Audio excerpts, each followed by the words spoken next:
Bonjour à tous, bienvenue au 50e épisode de Pas sorti du bois avec Gilles Poulain. Mesdames,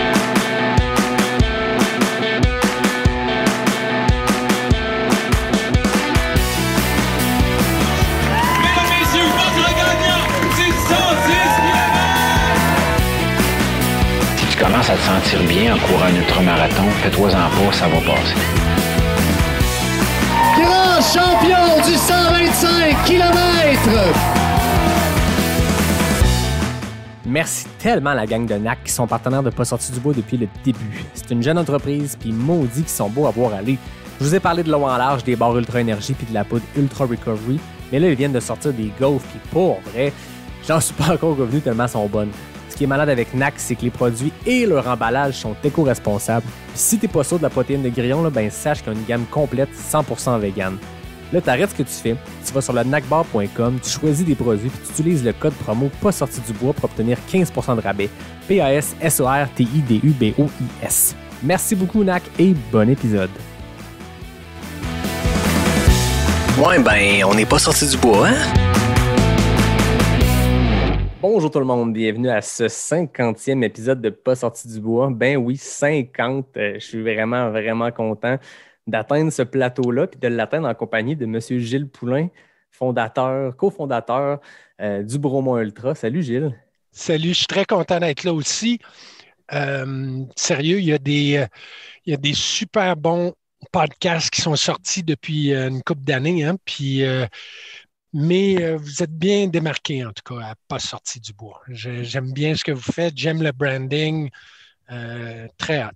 Merci beaucoup Gilles. Je suis vraiment content de te recevoir. Puis avant qu'on Merci jase à de toi. qu'est-ce qu'on boit, avant qu'on jase de ton parcours de coureur, parce qu'il y a ça que je vais vouloir qu'on explore ensemble, OK. je vais faire une mini parenthèse parce que là, je me dis 50 épisodes.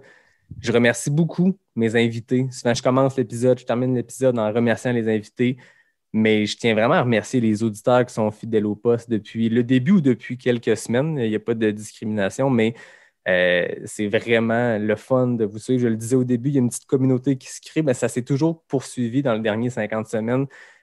Chaque épisode, chaque mercredi, quand je sors l'épisode, j'ai des réactions super vives, des gens qui m'écrivent, des gens qui me donnent des feedbacks, des gens qui me suggèrent des invités, des gens qui me posent des questions sur le trail, sur les aventures, sur les expéditions, des gens qui me demandent « Hey, tu as parlé de tel article, envoie-moi le lien, s'il te plaît. » Tout ça pour dire que je trouve ça vraiment trippant d'avoir une connexion comme ça avec la communauté. On le savait qu'on a une belle communauté de trail au Québec. Là. C'est une communauté qui est unique. Puis tous ceux qui la découvrent, souvent, ils restent parce que justement, il n'y a pas d'unique qui se passe. Mais j'ai vraiment un beau dialogue avec les gens. Puis continuez de m'écrire. Je vous le dédie aujourd'hui, cet épisode-là. Il est à vous. Je remercie Gilles, bien sûr, d'être là parce que je pense qu'on va avoir un bon show. Mais je prends vraiment le temps de remercier chaque personne qui, chaque semaine, se connecte sur son application puis qui écoute l'épisode jusqu'au bout. Donc, merci tout le monde. Puis, ceux qui vont se rendre jusqu'au bout aujourd'hui, il y a une petite surprise. J'en dis pas plus, mais ça se peut qu'après le générique, je reçoive quelqu'un d'autre le temps de quelques minutes pour peut-être faire tirer des patentes. C'est dit. Ouh! Voilà. Puis, est-ce que tu es capable de nous dire d'où vient le Pas sorti du bois? Le Une nom petite du historique podcast. du 50e, ouais. Ben écoute, quand j'ai parti ça, à un moment donné, moi je travaille en communication. Fait que, je voulais un branding fort. Je le sais qu'il faut livrer la marchandise en qualité de podcast, d'épisode, mais il faut livrer la marchandise en termes d'image de marque. Je travaille là-dedans, puis j'aime ça, faire des choses qui sont soignées. Puis là, je me cherchais un nom. Je me suis mis à explorer tout ce qui est champ lexical du bois, des sentiers, sortir des sentiers battus. Puis à un moment donné, pas sorti du bois était une des 4-5 options. Puis j'ai parlé à David Hébert qui signe le design graphique que je remercie à chaque épisode, puis Laurie Boucher qui est deux personnes exceptionnelles avec qui je travaille. Puis je leur ai juste lancé l'idée. C'est deux personnes de plein air, c'est deux sportifs. Et je leur ai dit, je pense me partir un podcast. J'ai quelques options de nom. Qu'est-ce que vous en pensez? J'avais 4-5 options. Puis ça a été unanime. Pas sorti du bois. Fait que, mais d'où c'est sorti, je ne sais pas quand j'ai eu l'éclair de « Hey, ça va être ça ». Ouais. Mais quand j'explorais les noms, je me disais... Tu sais, l'expression « on n'est pas sorti du bois », c'est quand on est un peu dans la marde, puis là, tu es en plein milieu de ta course, puis il n'y a plus rien qui va, la digestion prend le bord, les jambes. Là, tu te dis « Ah, je ne suis pas sorti du bois ». Mais il me semble que ça représente exactement ce dont j'ai parlé avec mes 50 et plus invités de des fois, quand le shit hit the fan, c'est là que ça devient le fun. Donc, tu sens que tu n'es pas sorti du bois. Exactement. Mais tu sais que tu vas t'en sortir. Ah oui, tu finis toujours par t'en sortir. Le temps, il passe. Et voilà. Bon, ma parenthèse est faite. Là, le spotlight il est sur toi, Gilles. Qu'est-ce que tu bois? Ah non. Qu'est-ce que je bois? Écoute, j'arrive de la Côte-Nord, je te l'ai parlé un peu, juste au nord de Tadoussac. C'est la baleine endiablée. Mais plus important que ça, c'est les frères Stachny. C'est le nom de la bière, les frères Stachny. Les frères Stachny. Fait que moi, je viens de Québec. J'étais un grand, grand fan des Nordiques, mais encore plus que ça, j'étais un très, très grand fan de Peter Stachny. Pour moi, Peter Stachny, il reflétait tout ce qui était de bon. Pas juste au hockey, mais même dans la société. Il était super humble, il était super performant, il pensait tout le temps à son équipe plutôt qu'à lui. Il était vraiment très, très hot. C'est une personne encore aujourd'hui que j'admire et qui est dans mes tops de ceux que je voudrais émuler si ça se fait. Des gens qui, oui, pratiquent leur sport, qui sont très bons. Peter Stachny, c'était tout qu'un joueur, mais qui étaient présents, je pense, dans la société. Puis la preuve est que c'est des petits gars qui viennent de loin puis sont encore ici aujourd'hui, dont Marianne Stachny, je pense, qui est très impliquée, même encore dans la région de Québec. Oui, puis Peter est retourné en Europe, s'est impliqué dans le gouvernement de son nouveau pays, parce que lui, quand il a quitté la Tchécoslovaquie, il s'exilait. Ben oui. Parce que la Tchécoslovaquie, c'était derrière le Iron Curtain. Ben oui. Fait qu'il s'est sauvé de ça, tu sais. Puis, donc, non, il était très hot. Puis, fait que je trouve ça cool. Puis, je trouve ça cool que j'attendais une belle occasion pour boire cette bière-là, mais elle est venue plus vite que je pensais. C'est excellent.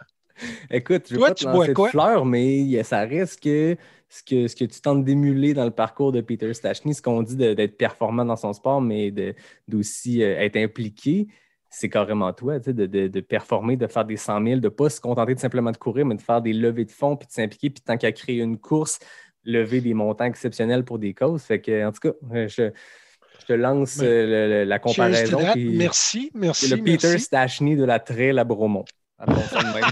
Voilà. Oh, ben écoute, je vais le prendre. Ben oui. Peter, numéro 26. Yes. Moi, de mon côté, j'ai une Pilsen Love de la microbrasserie Emporium à Québec.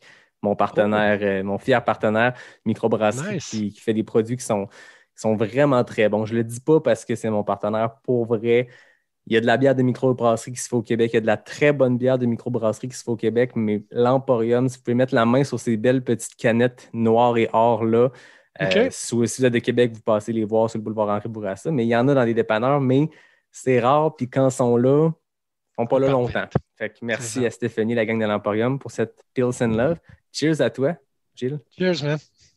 Cheers à tout le monde, à tous tes écouteurs. Bravo, bravo à la communauté, parce qu'en effet, tu disais ça tantôt, cette communauté de trailers, non, mais vraiment, c'est tellement spécial. Moi, ça m'explose encore. 10 ans plus tard. Parce que, tu sais, les ultras, tu sais, en 2011, on a essayé, puis là, je pars déjà. Là. Let's go, on te suit là-dedans. En 2011, on voulait partir le premier 100 000 au Québec. Tu sais. Les étoiles n'étaient pas là. Le monde n'avait pas vraiment commencé à adopter la trail. Il y avait a handful of people that ran trails. Puis encore moins qui avaient couru des 100 000. Tu sais. Puis juste 3 ans plus tard, tout à coup, ça s'est mis à exploser. Tu sais. Puis Seb est arrivé avec l'Ultra Trail, je pense, 1 an avant nous. Fait que on est tous arrivés en même temps, un peu comme si vraiment les étoiles s'étaient alignées. Puis cette communauté-là, elle arrivait un peu, elle n'arrive pas juste de la course, parce qu'il y a plein de trailers, puis tu en connais certainement, Yannick, qui n'ont jamais couru de marathon sur route. Ben non. J'étais avec une de mes amies cette semaine en vacances, justement. Elle a couru le 55 au Bromont Ultra. Elle n'a jamais couru de marathon de route. Je capote. Tu sais, c'est comme... Mais elle, ça y a jamais parlé. Tu sais, puis c'est correct. Puis ça ne veut pas dire... Ceux qui arrivent de la route, c'est un autre crowd. Mais ceux qui adoptent vraiment la trail, c'est vraiment un thinking, un mode de pensée, un mode de lifestyle que j'adore et qui continue à m'exploser aujourd'hui parce que c'est pas juste à propos des performances, c'est pas juste à propos de la Garmin puis tout ça, même si on aime ça à l'occasion, de connaître notre D+, puis tout ça. Là. Pas toujours nécessaire. On s'entend-tu, là? Tu sais, c'est comme.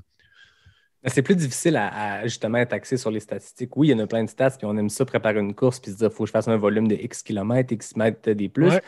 Mais ça reste qu'en trail, puis d'un événement à l'autre, on s'entend que le pace fout le camp assez rapidement. Tu sais, dès que tu as un peu de montée à pic à faire, essaie pas d'avoir un bon pace, puis essaie pas de le rattraper dans les descentes. Tu as fait 1 kilomètre en 14 minutes, tu vas le traîner tout le long, puis c'est correct, puis tu t'en fous. Puis moi, je ferme la montre, je ferme le son. Quand je fais mes sorties d'intervalle, tu sais, oui, la montre ou le sel ou les on est écouteurs dans les oreilles, puis tout, ça, c'est correct. Tu sais, à un moment donné, si tu veux être bon dans les trails, il faut à un moment donné que tu fasses un peu de piste, puis pousser un peu. Ouais. Mais quand tu pars dans le bois, fuck le pace. Je veux dire, vas-y à ton rythme, puis écoute-toi. Tu sais. Puis chaque course est tellement unique, non seulement dans son parcours, mais d'une année à l'autre. Les conditions ne seront pas pareilles. Tu n'auras pas bien dormi la veille, alors que l'année d'avant, tu as bien dormi. Pas de stress dans ta vie ou du stress dans ta vie, deux courses différentes. Ça fait que tu ne peux pas comparer, puis vraiment, c'est la montre, là, c'est comme ciao, buddy. Ouais, puis ça fait du bien aussi. On est dans une société où la plupart des métiers, la plupart des gens ils ont des notifications, puis des dings, puis des montres qui sonnent, puis des courriels qui rentrent, puis des notifications sur Instagram, Facebook, name it. Moi, ma job demande ça aussi, puis j'adore ça. C'est le fun, les technologies. Puis si j'en suis rendu là, que pas sorti du bois, c'est à cause des médias sociaux, c'est à cause des gens qu'on connaît. Que je veux dire, le premier 12 mois de pas sorti du bois, il n'y aura pas eu ben de course parce qu'on est en COVID. Mais par contre, les médias sociaux, il y a du positif, ils ont permis ça.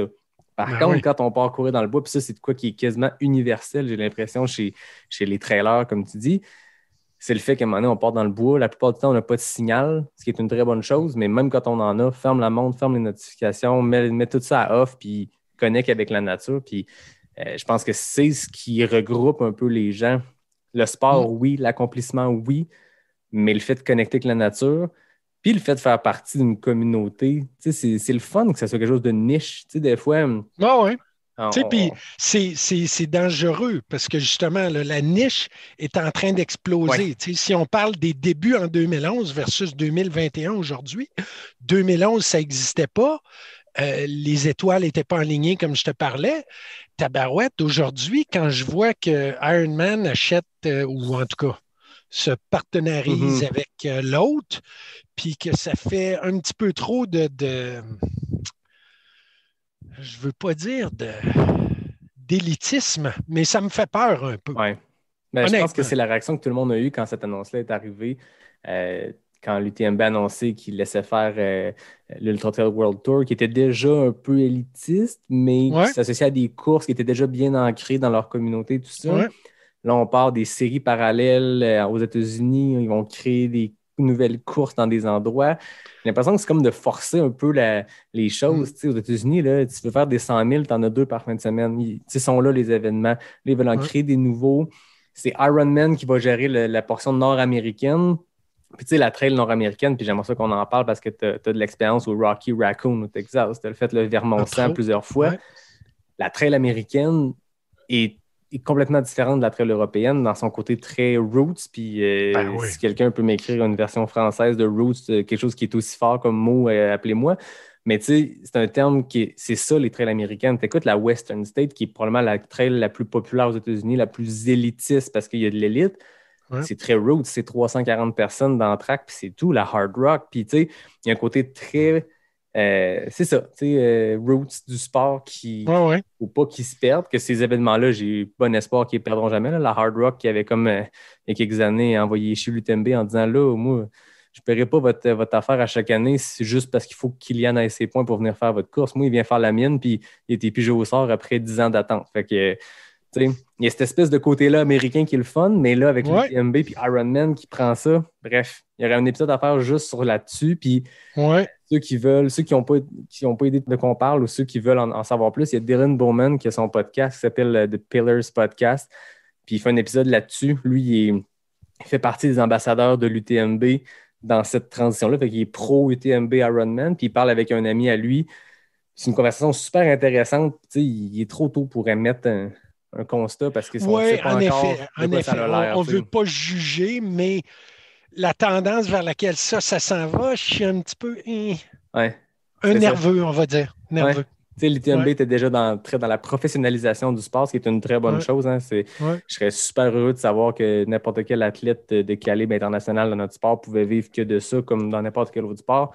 Ça, c'est cool. Mais l'UTMB était déjà avec ses roches ou ses pierres ou ses patentes à ramasser pour passer par-dessus la loterie, tout ça. Il était déjà dans cette vague-là. Mais là, la signature avec Ironman qui... On rappelle, Ironman Group possède aussi les marathons rock'n'roll qui sont pas beaucoup appréciés à Montréal après ce qui s'est passé à la dernière édition. Ouais. C'est ça. Puis que c'est juste c'est du merchandising de ce qu'on aime. Puis on n'a pas besoin de ça. Tu parles du grassroots. Mon dernier ultra, c'était à Massanutten. Mm-hmm. Massanutten, c'est un des plus vieux ultras aux États-Unis. C'est bon. On s'entend-tu que c'est pas la même organisation que le Bromont Ultra? Je leur enlève rien, là. Mais on va organiser ça en 3 jours et demi, là. Je dis, c'est une tente, venez ici, signez là, that's it, that's all. On vous sert du spag le vendredi soir. Puis, bon, il y a les stations d'aide, évidemment, pour la bouffe, puis tout ça, ça reste nickel. Pour utiliser une expression française. Mais... on n'est pas sur la même game, là. C'est pas l'UTHC, c'est pas ce que Jean-François fait en Gaspésia. C'est très grassroots, là. Real grassroots. Ah ouais, je pense que c'est Pat Godin qui me parlait d'une course qu'il est allé faire. Je pense qu'il voulait se qualifier pour son 5e Vermont 100, puis il fallait qu'il fasse un 50-miler aléatoire dans le fin fond de je me rappelle plus où. Puis il était comme 7 gars à la ligne de départ, puis la directrice de course traçait une ligne en peinture à terre, puis allez-y, chum, puis on se revoit dans 80 km. Puis il y a cet extrême-là, mais ça reste qu'il y a de quoi de le fun là-dedans, que la Western State, il pourrait accueillir 2000 coureurs chaque année, mais non, mais il pourrait. C'est des permis, tout ça, mais c'est le fun qu'il garde quand même à cette petite échelle-là. C'est le plus vieux 100-miler qui existe au monde, puis ils n'ont pas beaucoup changé les choses à travers les années. Il y a juste les temps qui diminuent. Puis, il y a l'affaire de la loterie. Hein? Je ne sais pas comment tu te sens par rapport à ça, mais moi, honnêtement, avec le Bromont Ultra, je ne suis pas sûr que... On est plein depuis 3 ans, mais je ne suis pas sûr que je vais aller dans une loterie. On dirait que ça me... Je ne sais pas. C'est pas une loterie. Il y a 1 heure pour s'inscrire, puis... Premier arrivé, premier servi. Puis après ça, veut pas, il y a une liste d'attente. On le sait, il y a 10 à 15 à 20 % dans les pires années, on va dire, des gens qui finissent par soit abandonner leur inscription ou tout ça. Fait que c'est une des raisons pour laquelle nous, on a vraiment, on va dire, abordé cette nouvelle façon de s'inscrire. Tout ce que tu fais, c'est que tu réserves en premier ton dossard pour la course. Ben, arrive au mois d'août, mais là, tu te fais une vraie idée. Exact. Là, tu sais comment ça va. Là, tu es à 2 mois de l'événement. Es-tu prêt de la faire? Ben là, on te demande de payer. Fait que, tu sais, je trouve ça cool de... Tu as une première option, tu vas réserver tout de suite, puis au pire, allez, tu perds 20$. C'est pas la fin du monde. Puis nous, ben, c'est juste une question qu'à un moment donné, je peux pas... je te remets, je reprends, je te remets, je reprends, je redonne. Fait que c'est juste une question... C'est une autre façon de faire la loterie, I guess, mais... c'est une façon intéressante parce que justement, il faut que tu sois rapide sur la gâchette quand les inscriptions partent, mais après ça, ça te donne une option parce qu'il y a d'autres courses, des courses américaines, même des courses en Europe, que si tu te blesses 3, 4, 6 mois avant, just too bad, tu perds tout, puis... Oui, exactement. COVID, nous, ça. Remboursé 55% du total, où ils se sont gardés 55%. OK. Donc, nous autres, quand les gens se blessent, là, on s'entend, Yannick, notre course, puis je pense, même les autres du Québec, même s'ils sont for profit, là, entre guillemets, parce que c'est pas comme si c'était des gros profits de toute façon. Là. Non. Mais nous, on est, OK, non-profit, fine, mais au-delà de ça, quelqu'un qui se blesse, moi, même la semaine avant, là, dude, je te donne la gratuité pour l'année prochaine. Je peux pas toujours faire le principe du remboursement à 100%, mais une gratuité, ça se donne facilement. Pour les remboursants, l'année dernière, on a donné combien on avait? Je pense qu'on avait 1400 inscrits l'année dernière, 1300. Puis il y en a 800 qui ont amené ça, qui ont reporté à 2021. Puis on a remboursé 500 à 85 %. Ouais. Mais tu sais, c'est super fair. Puis, à un moment donné, tout le monde comprend aussi la game qu'il y a des coûts fixes aussi, cette organisation-là. Puis, tu sais, l'année passée, il y a eu beaucoup d'éducation à faire, je pense, parce que ça se lisait sur des forums, sur des groupes Facebook. Ah, ben là, ils nous remboursent juste X ou c'est juste reporté à l'an prochain. Mais oui, comprenez que c'est pas parce que la course n'a pas lieu qu'il n'y a pas des frais qui sont engagés. Puis, mais je pense que les gens l'ont compris. Puis encore là, c'était à l'image de la communauté. Les gens étaient majoritairement très cool avec tout ça. Regarde, c'est la vie. Une pandémie mondiale. Faire des courses ou pas, là, c'est pas la priorité en ce moment. Concentrons-nous sur autre chose. Puis, assurons-nous que nos organismes survivent. Yannick, the proof is in the pudding. Quand on a donné les choix de remboursement l'année dernière, un des choix, c'était donner mon inscription au Bromont Ultra pour essayer d'arriver flat au pire. Là. Ben, tu sais-tu quoi? Je pense que c'était pas loin de 10 % des inscrits qui ont dit on vous donne tout. Sérieusement, c'était super touchant. Là. Parce que ces gens-là, c'est sûr que je leur réserve une place cette année, mais ils vont payer. Ah oui. Tu comprends? Ah oui. Mais pour nous, avec tout ça, plus un donateur who shall remain nameless parce qu'il ne voulait pas qu'on dise son nom, jamais, mais c'est quelqu'un qui nous a donné un montant solide. Là. Puis il dit, garde, je suis certain que vous allez en avoir de besoin parce que si vous n'avez pas lieu, ben, vous allez être dans... Ah oui. Fait que, tu sais quoi? Avec tout ça, ce gars-là, nos partenaires qui ont accepté de nous backer, même si on n'avait pas lieu, et ceux qui nous ont tout donné 100 % de leur inscription l'année dernière, on a fini, je te dis, là, à 5 000 $ près, je pense. C'est malade. Une joke. C'est malade. Puis si on existe cette année, puis si on existe dans les années à venir, c'est à cause de ça. Parce que sinon, tout le coussin, parce qu'on s'était fait un petit coussin justement pour une mauvaise journée ou une mauvaise année, bien, on le mangeait tout. Mais non, c'est clair. Si on n'avait pas eu toutes ces aides-là, là, on mangeait tout notre coussin, puis là, ben, on était à risque. Exact. C'est que si, par exemple, pour X raison, on ne se le souhaite pas, on touche du bois, mais qu'il y a une autre pandémie dans quelques années, touche du bois, ça pourrait être pas sorti du bois. Pas sorti du bois, on touche du bois des fois quand on fait des suppositions. Non, c'est ça. Le pas sorti du bois 2.0, c'est touche du bois. Là, tu me lances un nouveau concept. Il faut trouver un branding à tout ça, puis les logos. Non, mais ce que je disais, c'est ça, c'est quand tu as la bad luck qui arrive une deuxième pour X raison dans quelques années, ben là, tu es dans le marde complètement. Plus le coussin, la plug, nous, c'est 100 % bénévole. Ben, c'est ça. À un moment donné, c'est comme tu ne peux pas demander aux bénévoles de pitcher in en plus. Là. Ben non, exact. Ben oui, mais c'est ce que je faisais, c'est ce que j'ai fait au début. Là, oui. Quand on a perdu de l'argent là, les premières années, mes partenaires et moi, c'était comme on pitchait in. Pour garder ça, puis continuer. Puis là, on s'est remboursé, puis bon, ça c'est bien passé. C'est correct. Puis là, on continue à lever des fonds, puis that's what counts. Exact. Ben, c'est beau de savoir qu'il y a des gens qui ont décidé, ben garde, je donne mon inscription, puis...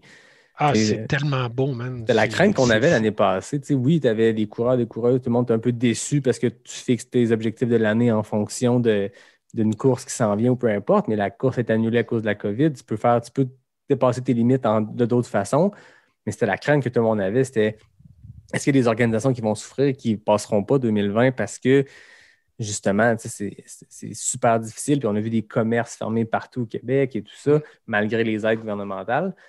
Mais là, de voir, en ce moment, je vois les événements qui vont avoir lieu cette année, ce qui a déjà eu lieu, mais ben, tu te dis, s'ils sont là et ils peuvent le tenir en 2021, ben, c'est encourageant. On ne connaît pas les finances personnelles de chaque événement, mais s'ils ont eu lieu cette année, c'est quand même encourageant de se dire l'année passée, c'était tough, mais là, on survit et l'an prochain, on va être de retour comme d'habitude. Oui, en effet. Écoute, ça n'a pas été facile pour personne, puis bénévole ou for profit, là, parce qu'on deal avec beaucoup de causes, puis Dieu sait qu'ils en ont mangé une totale, eux autres aussi. Là. Ah oui. Mais ceci dit, ça, c'est une autre affaire qui m'a épaté de l'année dernière, c'est qu'on a réussi à lever 220 000 pareil. C'est malade. Avec votre version virtuelle de l'événement? Ça n'a aucun bon sens. Pense-y 2 secondes. Ces causes-là. Ils se disaient, bon, on n'aura rien cette année, Puis c'était moi, je me suis battu vraiment pour qu'on puisse se tenir jusqu'au bout pour cette raison-là. Mais c'est un gamble, on s'entendait. J'avais aucune idée si on allait pouvoir amener ça comme ça. Puis, écoute, les gens ont répondu, les donateurs ont répondu, les coureurs ont répondu dans le virtuel. Je ne sais pas si tu te rappelles ou si tu as écouté durant ce week-end-là, mais écoute, il y avait du beau monde, mais de tout partout au Québec, tout partout dans le monde qui nous envoyaient des vidéos de leurs courses virtuelles, puis on savait qu'ils faisaient les levées de fonds en plus. C'était tellement touchant, c'était fou, là. Oui, mais c'était vraiment un beau trip dessus. Puis il y a eu plein d'événements virtuels comme ça. Puis tous ceux que j'ai vu passer, il y avait cette vocation-là, de remettre des dons à des causes. Puis c'est malade. 220 000, je ne savais pas que c'était à ce niveau-là, mais c'est vraiment impressionnant, là. Ben oui, dans une année normale, c'est à peu près ça qu'on donne aussi. Ben, c'est ça, exact. C'est comme... Oui, puis tu sais, quand je veux dire, le Bromont, on s'est rendu jusqu'à la fin. Là, moi, j'étais inscrit au 80, puis on s'est rendu à la toute fin de penser que ça aurait peut-être lieu après Arikana puis Beluga. Mais les levées de fonds se faisaient. Les levées de fonds, tu sais, je veux dire, moi, tu sais, avec mon inscription, j'avais pris l'inscription qu'il fallait ramasser des dons, mais on le fait pareil, puis on ramasse des dons. Puis tous ceux avec qui j'ai parlé qui étaient supposés faire la course ont ramassé leurs dons, puis il n'y a rien qui est perdu. Ton inscription est remise à l'an prochain, peu importe ce que tu décides. Mais les dons que tu ramasses cette année, c'est cette année. Puis l'an prochain, tes donateurs, tu vas recogner à leur porte, puis ils vont être contents de leur donner un 10$, 20$, peu importe. Oui. Non, exact. Fait que non, c'est pas mal cool. Puis encore une fois, ça, c'est un beau testament à la communauté, littéralement. Parce que l'image de la communauté. Les gens ont le cœur sans main, puis les gens, c'est des gens de passion, c'est des gens de cœur. Puis quand il faut aller au bat, on y va, puis quand on peut aider, puis quand on peut donner du jus de bras, puis aider, ben on le fait. Puis c'est beau à voir tous ces exemples-là. Puis c'est le fun d'avoir des chiffres à l'appui. Écoute, tu arrives préparé comme un scout avec 10%, 220 000, mais c'est le fun. C'est le fun de le savoir. Puis, tu sais, tu parles de justement mettre la main, la pâte à la main, la main à la pâte? La main à la pâte. La main à la pâte. Tu sais, il y a plusieurs courses aux États-Unis, Grassroots, que un des éléments, un des critères pour faire ton entrée, c'est de faire du bénévolat en trail. Ben oui.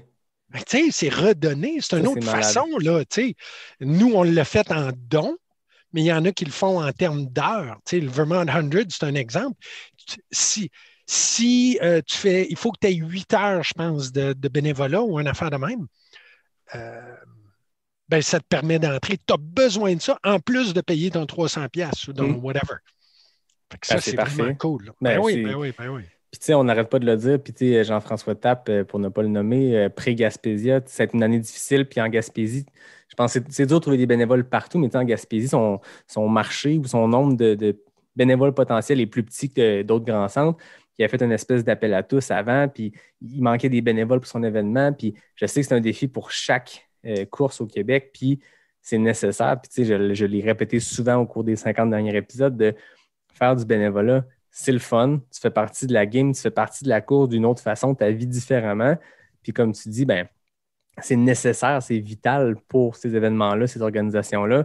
Puis effectivement, j'avais vu ça que le Vermont 100, qu'on pourra en parler parce que tu l'as fait quelques fois, mais c'est une course qui pour participer, il faut que tu aies fait du bénévolat. Puis j'adore ça comme concept.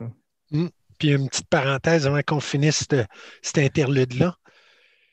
Bénévolat, tu sais, pour la première fois l'année dernière, on a fait le Bromont Ultra sponsorisé, si tu veux. On a amené une gang pour être une des stations d'aide à l'UTHC. Ouais. Encore une fois, ça te parle de la communauté. Tu sais, moi, je suis là, je suis Marlène Sébastien Côté, qui est le fondateur de l'UTHC, avec son ex, je pense. On ne le dira pas. Mais c'est ça, son ex-beau-frère, tout ça, c'est fantastique, belle histoire. Mais Sébastien est venu m'aider presque from day one. Tu sais, il a passé des nuits blanches avec moi au Bromont Ultra sans rien demander en retour. Il m'amenait son expérience, sa vision, tu sais, tout le kit, on se donne entre nous. Tu sais, puis ça, tu vas-tu me dire que le race director du Rock and Roll Marathon à Détroit, oublie ça. Mais non. Oui, puis il y avait la station d'aide. Le week-end d'Arikana, tu avais la station d'aide Bromont Ultra. Moi, je me rappelle avoir vu Jean Fortier sur le parcours, qui est Jean Fortier, qui est le fondateur du QMT. En Gaspésie, l'année passée, il y a quelques mois, quelques semaines, Jean Fortier était là à aider Jean-François pour son organisation. Ouais. Je pense, Jean-François, dernière minute, tu avais besoin d'un directeur de course adjoint ou pour certaines distances. Sébastien Dion, je pense, de Québec, qui est allé l'aider, qui est un gars qui est dans la gang de tout trail. Bref, c'est ça. Il y a de ça partout, puis le monde s'aide. Puis l'autre fois, je parlais avec Marlene parce qu'on travaille sur quelque chose que je ne peux pas parler. Bref, on travaille sur quelque chose, puis je me rends compte qu'elle est impliquée, puis qu'elle aide tellement plein de monde. Je sais qu'elle est impliquée avec la cavale d'Yvan Lheureux, puis de Richard Turgeon. Puis c'est ça, tout le monde s'aide, puis c'est beau à voir. Puis entre les organisations, puis à un autre niveau, je l'ai répété plein de fois, mais on parlait de Tout Trail tantôt. Il y a Ultra Lala avec Pierre-Luc et Christina. Ouais. Entre les podcasts, c'est exactement la même game. On est zéro en compétition. Au contraire, moi, je dis tout le temps, le monde écoute 8 heures de podcast par semaine. Nous, on est là à se forcer pour sortir 1 heure. Fait on le sait qu'on est dans les oreilles des gens, tout le monde ensemble, puis aidons-nous. Puis on se parle entre nous autres, puis pour recevoir les mêmes invités au même moment. Mais il y a ça à tous les niveaux. Mais comme tu le dis, entre les directeurs, les directions de course, puis entre les organisateurs, c'est le fun qu'il y ait cette entraide-là. Puis comme tu dis, c'est caractéristique de notre communauté. Oui, non, c'est de toute beauté, vraiment. Ben, on parle du Bromont depuis tantôt. Moi, il y a de quoi que je voulais qu'on jase parce que ça, tu ne l'as pas nécessairement raconté. Tu l'as dit, 2011, vous avez tenté de lancer quelque chose, ça n'a pas marché. 2014, vous avez relancé. Ça remonte à quand cette idée-là de commencer un ultra, de faire le premier 100 miles au Québec? Puis comment est né ce premier Bromont Ultra-là? Ben, il a commencé quand moi, j'ai découvert les 100 000. Puis quand j'ai décidé que j'étais assez fou pour ouvrir la porte à la possibilité que ça se fasse. Mm-hmm. Parce que c'est ça, courir un 100 000, right? La première porte qu'il faut que tu ouvres, c'est la possibilité que toi, en tant qu'être humain, tu pourrais courir de Bromont à Montréal, aller-retour, en montant le Mont Brome 8 fois, puis redescendre, puis monter. Hey, il faut être un petit peu, il faut perdre une botte là, pour penser que ça se fait là, quand tu y penses, là, comme il faut, froidement. Fait en 2005, j'ai lu un livre qui s'appelait Beyond the Wall, je crois. Puis c'est 40 histoires de gens normaux qui ont couru 100 000. OK. Puis dans les gens normaux, tu as une couple de superstars. Là.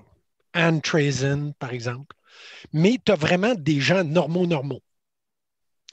Là, je lis ça, puis écoute, je les ai encore dans ma tête, là, 15 ans plus tard, là, parce qu'ils m'ont fait, ils ont changé ma vie essentiellement. Là. Ben oui. Ce livre-là a changé ma vie.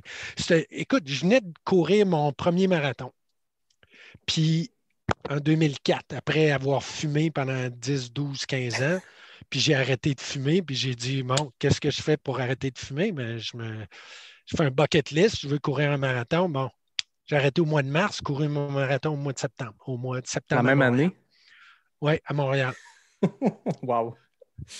Mais j'avais déjà couru un demi 7-8 ans auparavant, puis je savais que je pouvais me rendre à 20-21 sans trop de problèmes. Fait qu'après ça, c'était juste de se faire sortir le mauvais les premiers mois. Fait que, longue histoire courte, je fais ça, je lis ce livre-là, puis là, je fais « Wow! » C'est malade, ça. 2005. Quand est-ce que je pourrais courir 100 000? Je ne peux pas courir 100 000 juste pour courir 100 000. Il faut que j'ai une raison pour courir 100 000. Fait que j'ai dit, je pourrais faire une levée de fonds. Puis lever 100 000 pour courir 100 000. Tu sais, ça fait de bien. Fait que ça, puis ça, pourquoi je faisais ça? C'est parce que j'ai fait beaucoup de levées de fonds avant. Des tournois de golf, tout ça, pour la maladie cœliaque, entre autres, tu sais, à cause de mon fils qui avait ça très jeune. Puis je m'étais impliqué, puis je faisais des levées de fonds, puis je ne trouvais pas ça efficace. Je faisais un tournoi de golf. Puis, tu sais, pour donner 30-40 000 à la fondation, les gens déboursaient à peu près 250 000. Ouais, c'est ça. Tu sais, pour un tournoi de golf, tu payes ici, tu payes ça, ouais, tu payes la beaucoup bouffe. De frais fixes, hein. Exact. Fait que je trouvais ça pas super efficace. Fait qu'après 6-7 ans d'avoir fait ça, j'ai dit, I'm off. J'ai dit, je vais trouver une autre façon de faire les levées de fonds. Fait que quand j'ai pensé à ça, j'ai dit, ça pourrait être efficace. Fait que ça, c'est 2005. Mais malheureusement, en 2006, je me suis blessé. Ou la vie a pris le dessus, je ne sais pas trop, mais j'ai eu des hernies discales. OK. Puis le médecin, en décembre 2006, le neurochirurgien, il a regardé ça, puis il dit, monsieur, ça ne regarde pas bien votre affaire. Il dit, des hernies discales de ce grosseur-là, puis j'en avais 3. Il dit, tu ne pourras jamais marcher comme il faut sans peine de ta vie. Il dit, ça se peut pas. Là. Il dit, à la limite, peut-être il y aura une opération down the road, puis après ça, on verra. Je suis un petit peu découragé. Je peux... Mais yoga, positive thinking, positive vibes. Et 2 ans plus tard, je recourais un marathon. Tous les jours, je me levais à 5h30, je faisais mon yoga. Pas longtemps, une petite routine de 10, 15, 20 minutes. Puis écoute, ça a fait de la magie. Là. Je suis passé d'avoir mal 10 sur 10, 24 sur 24, là, pendant des mois et des mois et des mois et des mois et des mois, à le premier mois, tout à coup, j'avais 5 minutes que j'étais pain-free. Puis après ça, 10 minutes, puis après ça, 15 minutes, puis après ça, une demi-heure, puis après ça, une journée. Puis ça a pris, 2 ans avant que j'essaye le marathon de Toronto. Puis ça, c'était l'automne 2007. Puis en mai 2008, je pense que j'ai fait le marathon d'Ottawa. Puis là, j'étais vraiment en forme. Je voulais aller faire mon PB, puis je voulais Boston Marathon Qualifier. Puis pour moi, mes premiers marathons, c'était autour de 3,30, 5 minutes du kilo, ce qui est, on va dire, standard pour une personne très comme respectable. moi. C'est très correct, oui. Sauf que là, j'étais rendu que j'étais plus vers 3h15. 3h10, 3h15. J'étais vraiment entraîné pour ça. Mais un de mes chums voulait faire son premier marathon, puis en bas de 4 heures. Puis là, j'ai dit, on va au marathon d'Ottawa, il fait sa course, je fais ma course. Puis là, j'ai décidé que non, je vais l'accompagner. Puis je vais m'assurer qu'il finisse en bas de 4 heures. Fait que je l'ai suivi pendant 4 heures moins 2 minutes. Oh wow. Puis on a fini en 3,58. C'était son pacer. Oui, essentiellement, mais j'étais en freaking feu. J'ai fini le marathon. Écoute, je courais par en arrière, par en avant, je le rattrapais, je revenais, je l'encourageais.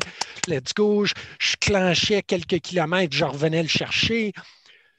Puis là, après le 42 kilomètres, j'ai dit, OK, ça, c'est comme ça qu'on se sent pour être capable de faire 2 marathons ou 3 ou 4. Fait que c'est suivant ce marathon-là, j'ai dit, je signe pour... c'était mai 2009. Parce que c'est là, le lendemain, je me suis inscrit au Vermont 50. J'ai dit, ce ne sera pas une sinécure, assurément. Mais j'ai dit, si je ne suis pas prêt là, je ne serai jamais prêt. Fait que c'est de même que je me suis inscrit. Puis là, c'est là que la levée de fonds, je m'étais dit faire 100 000 pour 100 000, mais pour faire 100 000, il fallait que tu te qualifies en faisant un 50 000, right? Oui, c'est ça. Donc, je me suis inscrit pour le 50 000, puis ma nièce, qui avait une cause qui s'appelle Reach Out to Humanity, bâtie de ses propres mains du haut de ses 22 ans, avec la technologie du temps, elle n'a pas de bureau, pas rien, elle a bâti une cause pour fonder un orphelinat au Pérou. Elle a fondé, en tout cas, toutes sortes de trucs. Puis là, cette année-là, elle m'écrit et elle dit, là, tu vas courir 50 000, tu vas lever 50 000. Là, je fais, ah ouais, OK. Fait que là, c'est là que j'ai créé Ultra Giving. Ouais. Ultra Giving. Puis là, le concept, c'était, moi, je me dépasse, mais ceux qui vont te donner vont se dépasser aussi. Donc, run more, give more, courir plus, donner plus. Fait que là, je pars ça, je signe pour le Vermont 50 pour le mois de septembre 2009. Puis finalement, le monde répond. Là. Écoute, Yannick, le monde répond. Je lève 65 000 $. Wow. En 4 emails. Suivi, là, puis juste avant la course, je parle de mon stress, je parle de ci, je parle de mon entraînement, je capote, puis je fais la course. Écoute, il pleut à Sio. à ciel battant, pluie battant, de 3h30 du matin quand je me lève à la fin de la course quand j'ai fini à 11h et quelques plus tard. J'ai fini une demi-heure avant le cut-off de 12h. Écoute, il n'y a plus à Sio, puis une petite anecdote là-dedans, puis on parlait de monte tantôt. Écoute, moi, j'étais coureur de marathon sur route, tout ça. On les connaît, nos temps. C'est important. Puis à tous les kilomètres, tu regardes, OK, dernier kilomètre en 5,22. Il faut que j'accélère. Non. Oublie ça. Il se met à pleuvoir. Là, tout à coup, je regarde ma montre, puis elle commence à me jouer des tours. C'est comme... Elle ne fonctionne pas ou elle fonctionne. Ça gosse. Le GPS qui ne rentre plus, mon cœur qui bat plus. Écoute, littéralement, là, je suis à peu près au tiers de la course. Je suis trempe. Tout ce que j'entends, c'est l'eau tomber à travers la forêt. Puis je suis tout seul. Puis là, j'ai enlevé ma montre. Excuse mon langage. Je l'ai crissé dans le bois. Excusez pour les écolos. Puis je suis reparti à la course, mais comme un Zen Master. Après ça, là, j'ai plus remis une montre pendant 7 ans.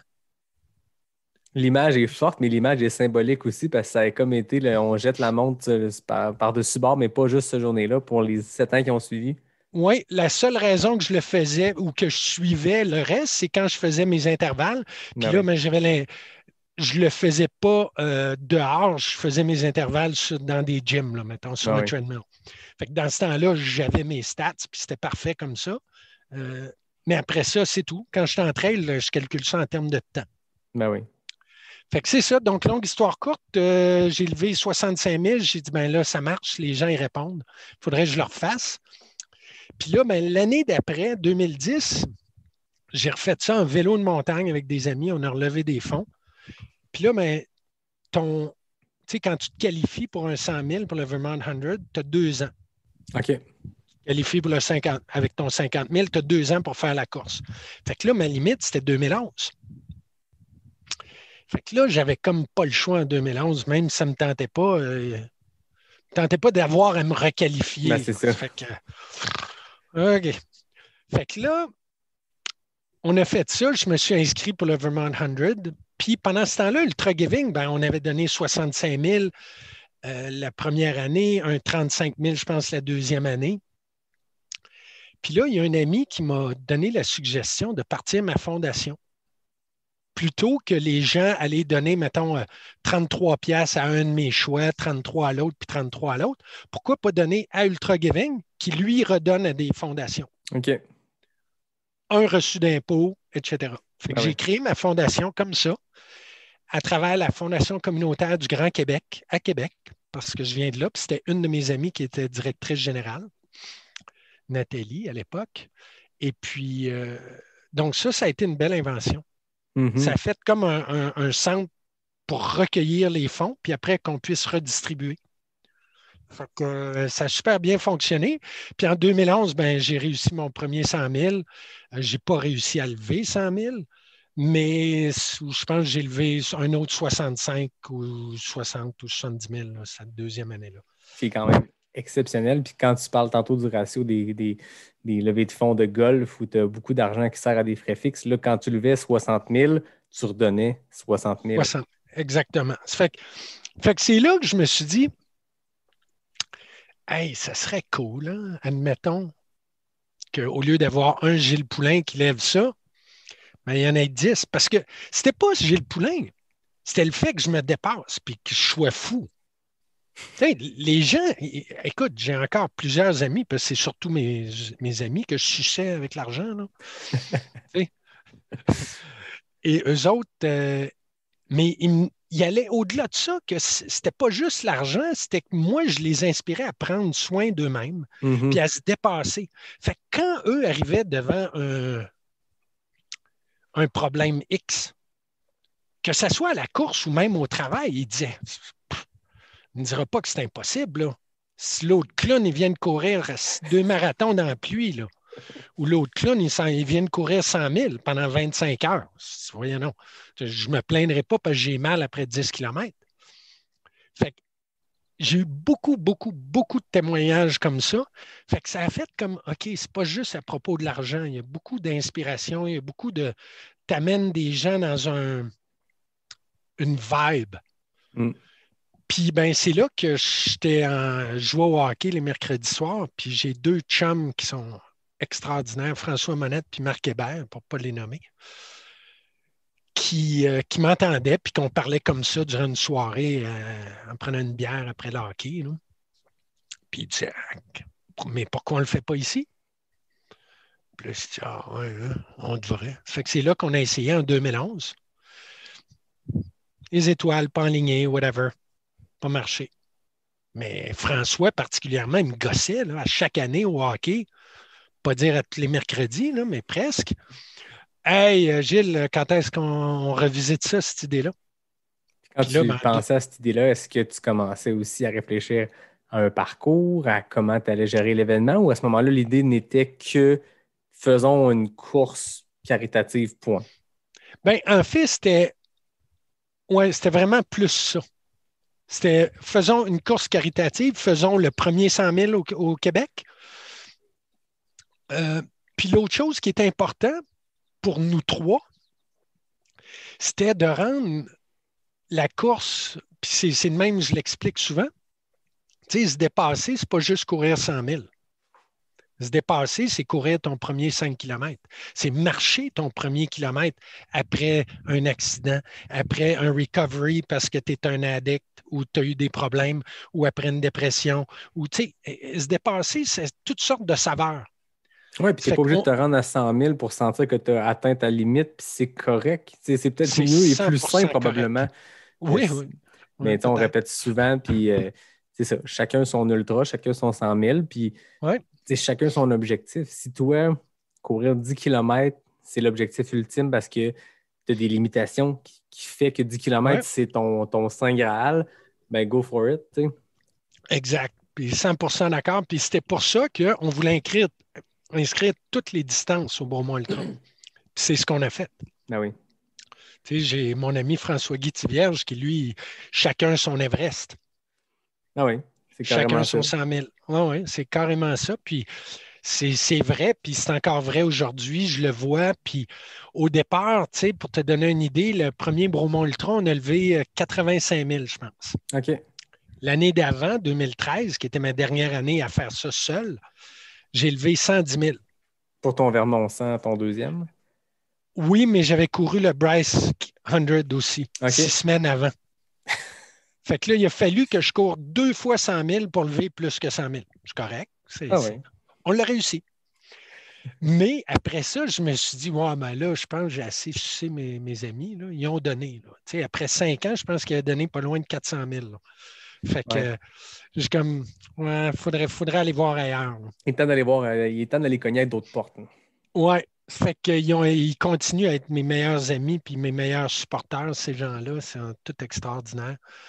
Mais mets-toi dans mes souliers, là. 2014, on organise ça. Ça prend, à l'époque, peut-être 175 bénévoles. On a 700 coureurs. Ça prend des milliers d'heures de bénévolat, incluant notre groupe qu'on a commencé au mois de novembre 2013 puis finir en octobre 2014. Puis on lève 85 000. Tu comprends-tu que j'étais légèrement déçu? Tu avais levé plus que ça à toi tout seul l'année d'avant. Avec 8 emails, donc je ne sais pas combien de temps ça m'a pris, mais admettons, on va dire 15 heures. Mais attends, je vais prendre une petite pause. Ta première édition, 2014, tu as eu 700 coureurs d'une shot? Oui. Cette première édition-là, tu avais toutes les mêmes distances qu'en ce moment? Oui. Fait que vous avez comme commencé en Lyon parce que bing, on s'attendait souvent, les courses commencent avec 1, 2, 3 distances, puis avec le temps, on bonifie ça. Vous autres, vous avez commencé, boum, 160, 80, 55, limite. Oui. À l'image de son cofondateur. Oui, c'est ça. Ben, oui. Non, mais puis tu ris. Puis, oui, un petit peu. C'est ce qui fait. En effet. C'est ce qui fait pas le personnage, j'aime pas dire ce terme-là, mais c'est ce qui fait un peu l'homme que tu es aussi, c'est que quand tu as décidé de courir un marathon, boum, ça s'est fait. Quand tu as décidé de faire 100 000, boum, ça s'est fait. Ben, on fait le premier 100 000 au Québec, on va y aller. J'ai couru mon 100 000 6 ans plus tard. Oui, mais c'est une progression quand même rapide. Oui, Pour un mais gars qui a quand été je 2 vois ans un peu maintenant. sur le banc à cause d'une blessure, revient de ça. Ouais, ouais, Tout ça pour dire que cette ouais, première édition-là où tu es arrivé avec beaucoup de distance, beaucoup de monde, 700 ouais. personnes, c'est ambitieux pour une première édition, c'est impressionnant. Mais ça nous avait surpris, en effet. On s'attendait à 300, 350. Là, tu sais, puis on Combien avait sur fait le le 100 tour. 000, sur ces 700-là? 30. Quand même malade. Oui, il y en a 10 qui ont fini. OK, c'est un bon ratio. Un Oui, c'est ratio à la ça. Barclay? Non, même pas. Oui, oui. Euh, Non, mais pour la première édition, c'était comme. C'est parce qu'il y en a plein, certains qui sont arrivés et qui ont dit bah, à Bromont, c'est des petites montagnes. Ça ne devrait pas être trop compliqué. Oups. oui. Ouais, là, c'est dans Mais le toutes nos caisseur. courses au Québec, pour des gens de l'extérieur, ont peut-être ce réflexe-là de dire c'est des buts, là, c'est 800-900 mètres au maximum. Mais quand Ouais. tu montes plusieurs fois, tu sais, check les profils des Québec Mégatrail, l'Aricana, Bromont de ce monde. Ben non, ça Ça se finit compare plus, à là. des courses dans les Alpes puis aux États-Unis, c'est juste que tu Ben montes ouais, plus souvent en montagne. Mais tu sais, ben les ouais. 5000 mètres sur le 160, c'est plus que la très grande majorité des 100 mètres américains, là. Absolument, absolument. Fait que, hein, Tu ils sais, iront chier avec leur petite butte. Non, non, au Québec, quand on fait un ultra, tu montes la montagne en masse puis tu cumules ce que tu cumulerais dans les Alpes ou peu ouais, importe ouais, où. exact. Fait que c'est ça, c'est une belle histoire. Il y a des gars qui y ont cru. Puis depuis 8 ans, ben, c'est plein de gars et de filles, tu sais, qui y croient puis qui y ont cru. Puis je dis souvent maintenant, depuis 2, 3 ans, tu sais, le Bromont Ultra, c'était peut-être à notre petit groupe au début, tu sais, mais ça ne nous appartient plus. C'est beaucoup plus gros que nous, là. Tu sais, on n'est pas loin de 5 de la population locale qui sont nos bénévoles. C'est malade. Tu sais, c'est comme ça ne nous appartient plus, c'est plus à nous, là. C'est à la communauté, c'est aux causes qui veulent qu'on soit là, puis qui veulent qu'on leur offre cette option-là, parce que tu sais, ça reste un événement levé de fonds clé en main pour eux. Mhm. Ah oui, exact. Puis au-delà des sous qu'on lève, ben c'est là où je voulais en venir tantôt quand je parlais de comment j'ai vu que ça avait résonné chez mes donateurs dans le temps, c'est que c'est au-delà des sous. On a vu comment ça a changé la vie de certaines personnes, ça a inspiré des gens. C'est vraiment cool. Moi, je me sens tellement, j'ai plein de gratitude envers tous ces coureurs-là qui m'ont ouvert les yeux sur ce qui est vraiment important. Puis le bottom dollar, tu sais, le dollar marginal, ultimement, on s'en fout, là. Ben oui. C'est l'effet qu'on fait sur ces gens-là, comment eux affectent leur propre vie, comment eux affectent les gens autour d'eux. Écoute, c'est des tentacules, là. C'est des tentacules. On est une grosse pieuvre. C'est débile. Tu sais, si tu dis que, mettons, pour le fun, on va dire, on a 2500 coureurs, on va dire qu'il y a 10 250 personnes qui lèvent des fonds. Il y en a plus que ça, puisqu'avec les équipes, c'est peut-être plus proche de 1000. Admettons que chacune de ces personnes-là contacte un autre, on va dire au bas mot, 30 personnes. Admettons que 100 000, ben c'est un autre 30 000 de personnes qui sont affectées par le dépassement d'une personne. Tu ne sais pas comment ça va changer la vie d'une de ces 30 000 personnes-là. Puis ça, c'est la vraie beauté de ce qu'on fait. Bien au-delà des résultats, bien au-delà du coureur même qui est sur place, c'est toutes ces tentacules-là. Là. Puis ça, c'est vraiment cool. Puis c'est une des raisons pour laquelle je continue à faire ça, pour laquelle les gens continuent à être bénévoles et à vouloir l'être. Puis non, c'est vraiment inspirant, je te dirais. Là. Puis c'est tellement plus loin que ce qu'on pouvait s'imaginer au début. Oui, puis tu disais tantôt quand on parlait que la trail au Québec, c'était une niche depuis 2011, depuis 2014. Ça l'a gagné en popularité. C'est encore niche si on se compare à d'autres sports, mais il y a beaucoup plus de monde qui le pratique. Mais je pense qu'il y a un peu de tout ça là-dedans. C'est que tu te fais inspirer, puis il y a plein de. Tu parlais à des coureurs de route, puis le déclic qu'ils ont eu, qui leur a donné le goût d'aller s'essayer d'un trail, puis s'inscrire à une première course de trail, puis d'augmenter, puis maintenant faire le 100 000 à Bromont, par exemple, c'est un ami coureur, un contact, quelqu'un qui t'écrit Hey, je fais une levée de fonds pour une course ou Hey, voici, je suis vraiment fier de ma performance, puis le monde partage ça sur les médias sociaux, puis ça fait boule de neige, puis ça contribue nécessairement à la popularité grandissante de notre sport. C'est l'effet boule de neige de tout ça. Puis, comme tu dis, c'est pas quand tu écris un courriel à 100 personnes, Hey, je fais une course, je ramasse des fonds, Il y a des gens qui vont faire OK, un tel, je savais qu'il court un peu. Là, ça va faire 160 km dans les montagnes, puis dans les sentiers, puis dans les racines. C'est un malade. Je vais te donner de l'argent, puis ça va peut-être même faire que tu vas avoir le goût de te mettre à courir plus, puis d'essayer quelque chose. Tu sais. Ou quelqu'un qui a changé sa vie, puis qui va faire le 12, puis qui décide de lever des fonds. Tu sais, c'est aussi inspirant, tu sais, puis c'est vraiment cool de voir ça. C'est vraiment le fun. Exact. Tu as fait à tes débuts Vermont 50, Vermont 100, qui sont des courses qui ont un peu ce petit côté-là caritatif, ou comme tu le disais, le Vermont, c'est en échange d'heures de bénévolat. Est-ce qu'il y a des courses qui t'ont inspiré, comme tu en as fait plusieurs, à façonner un peu ce que serait le Bromont Ultra quand tu commençais à l'imaginer? Oui. Écoute, il y en a un que j'ai fait, puis qui m'a inspiré, bien malgré que c'était un des plus commerciaux, on va dire, c'est Leadville, au Colorado. Moi, je l'ai couru en 2012. Il venait d'être acheté. OK. Donc, ça s'en venait un petit peu plus commercial. Mais le concept que j'aimais beaucoup, c'est quand tu vas à Leadville, là, pour le Leadville 100, là, la ville est course. Les vélos de montagne pendant 10 jours. C'est 2 fins de semaine, puis une semaine au complet. Surtout que c'était à 10 000 pieds d'altitude. Fait que moi, cette année-là, je suis allé avec mes 2 potes. On a loué un chalet une semaine d'avant, à Leadville, sur le course, pour s'acclimater. Ben oui, parce que 10 000 pieds, c'est haut, là. Tu manques, là, il y a moins de D+, là, il y a juste 16 ou 17 000 pieds de D+, là, le 100 000, là. Mais entre 10 et 13 000 pieds d'altitude, c'est ça. On ne respecte pas de la même façon, je peux te le dire. Puis d'ailleurs, je ne l'ai pas fini. Lui, j'ai un DNF à 62 000, dont je suis très fier. Puis ça, si tu veux, on peut parler des DNF. J'adore les DNF. 2 de mes plus belles courses, c'est des DNF. C'est lesquels? C'est Leadville, puis c'est quoi l'autre? Massanutten. OK, c'est lui dont tu parlais. Oui. Lui, j'ai arrêté à 82 000. Ah ouais? Puis j'aurais pu, je te dis, facilement, entre guillemets, là, marcher les derniers 18 000. Là. J'avais 12 heures pour les marcher. Là. Mais ça a été un choix. Mais le reste de la course, c'était merveilleux. J'adorais. Mais sauf que c'est un choix conscient de dire, bon, là, c'est plus le fun, puis j'ai pas besoin de le prouver à personne. J'ai pas besoin de marcher pendant 12 heures, alors que mes pieds me font souffrir à chaque pas.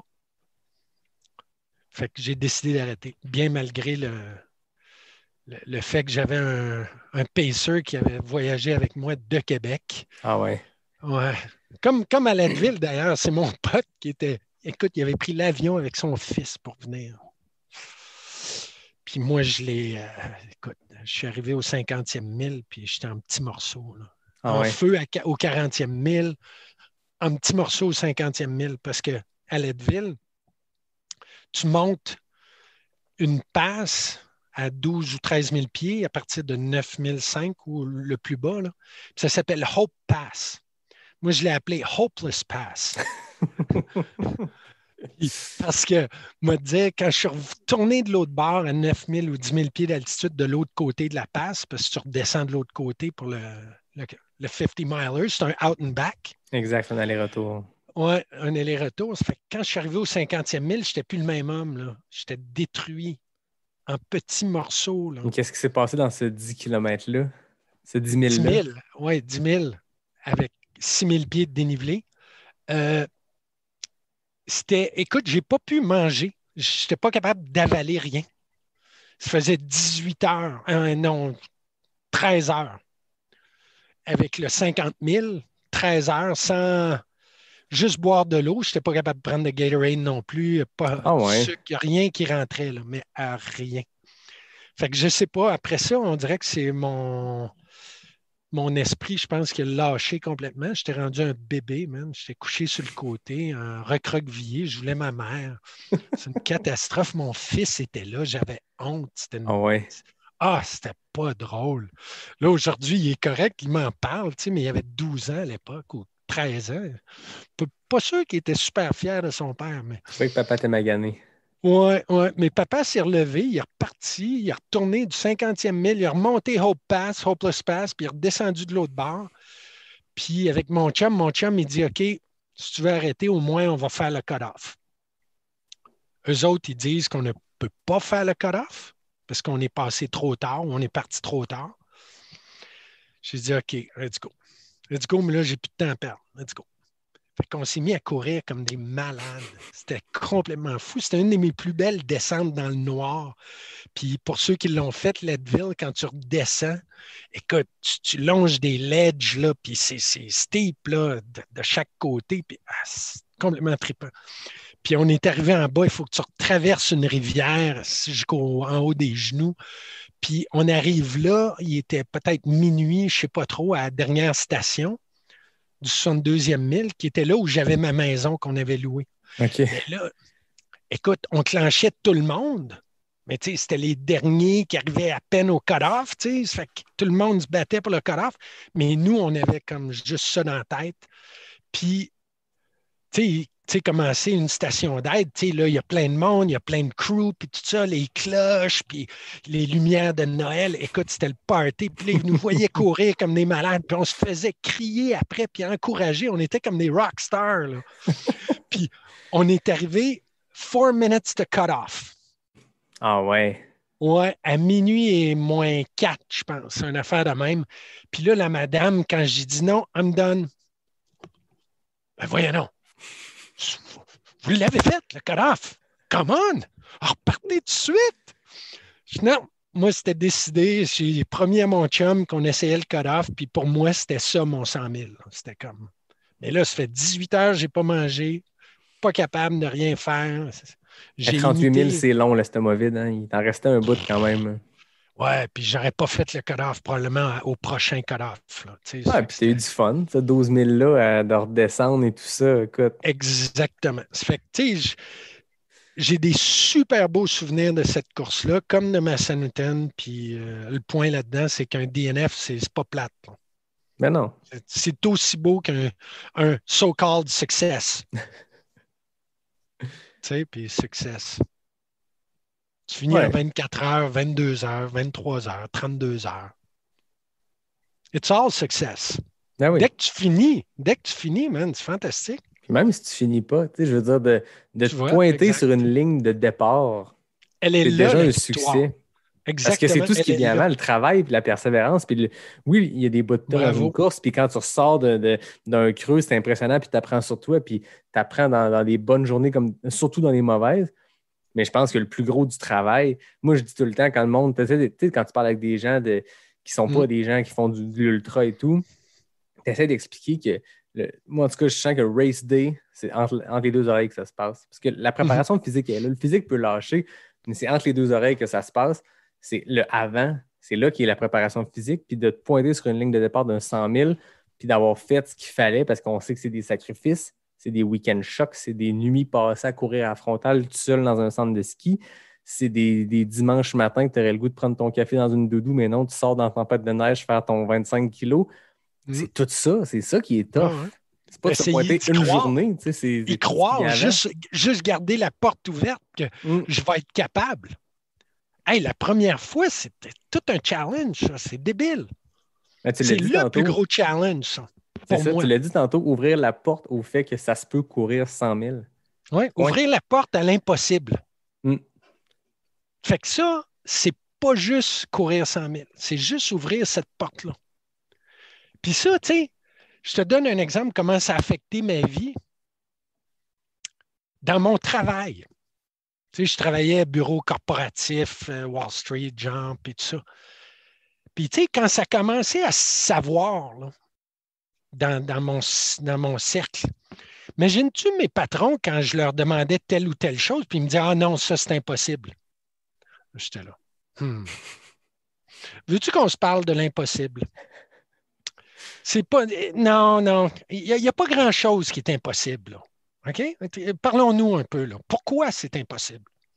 Puis je te le dis, même au niveau business, ça s'est reflété. Les gens, ils ne dealaient plus avec mes demandes ou mon questionnement de la même façon. Parce qu'ils savent d'où tu arrives. Puis là, ils disent OK. Mettons qu'ils mettent un petit peu plus en question leur propre vision de ce qui est impossible.